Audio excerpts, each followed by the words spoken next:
കണ്ണൂർ ജില്ലാ football association സംഘടിപ്പിക്കുന്ന junior വനിതാ ഫുട്ബോൾ സംസ്ഥാന ചാമ്പ്യൻഷിപ്പിന് നാളെ കണ്ണൂരിൽ തുടക്കമാകും. 14 ജില്ലകളിൽ നിന്നുമുള്ള ടീമുകൾ 4 ഗ്രൂപ്പുകളിലായിട്ടാണ് മത്സരിക്കുന്നത്. കണ്ണൂർ ജില്ലാ ഫുട്ബോൾ അസോസിയേഷന്റെ നേതൃത്വത്തിൽ സംഘടിപ്പിക്കുന്ന ജൂനിയർ വനിതാ ഫുട്ബോൾ സംസ്ഥാന ചാമ്പ്യൻഷിപ്പ് മത്സരങ്ങൾക്ക് നാളെയാണ് കണ്ണൂർ ജവഹർ സ്റ്റേഡിയത്തിൽ തുടക്കമാവുന്നത്. രാവിലെ 7 മണിക്ക് കാസർഗോഡും കോട്ടയവും തമ്മിലുള്ള ഉദ്ഘാടന മത്സരത്തോടെയാണ് ചാമ്പ്യൻഷിപ്പ് തുടങ്ങുന്നത്. ദിവസവും രാവിലെയും വൈകിട്ടും 2 മത്സരങ്ങൾ വീതമുണ്ടാകും. 14 ജില്ലകളിൽ നിന്നുള്ള ടീമുകൾ 4 ഗ്രൂപ്പുകളായിട്ടാണ് മത്സരിക്കുന്നത്. ജൂലൈ 1 രാവിലെ 7 മണിക്ക് ലൂസേഴ്സ് ഫൈനലും വൈകുന്നേരം 4 മണിക്ക് ഫൈനൽ മത്സരവും നടക്കും.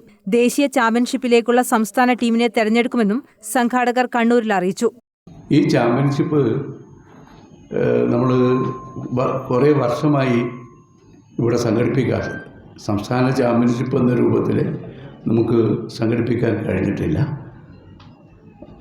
50ാമത് ജൂനിയർ ഗേൾസിൻ്റെ ചാമ്പ്യൻഷിപ്പ് 25-ാം തീയതി 14 ജില്ലയിൽ നിന്നും ടീമുകൾ പങ്കെടുക്കുന്നുണ്ട്. 25-ാം തീയതി രാവിലെ 7 മണിക്ക് തന്നെ മത്സരം ആരംഭിച്ച് 1-ാം തീയതി അവസാനിപ്പിക്കേണ്ട രൂപത്തിലാണ് ഫിക്സ്ചർ തയ്യാറാക്കിയിട്ടുള്ളത്.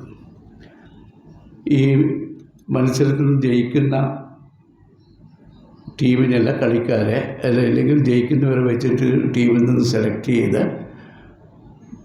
ജൂലൈ 2ാമത്തെ ആഴ്ച വെസ്റ്റ് ബംഗാളിൽ വെച്ച് നടക്കുന്ന ദേശീയ മത്സരത്തിലേക്ക് ഇവിടുന്ന് ടീമിനെ സെലക്ട് ചെയ്ത് പരിശീലിപ്പിച്ച് അവരെ മത്സരത്തിൽ പങ്കെടുപ്പിക്കാൻ വേണ്ടതായിട്ടുണ്ട്.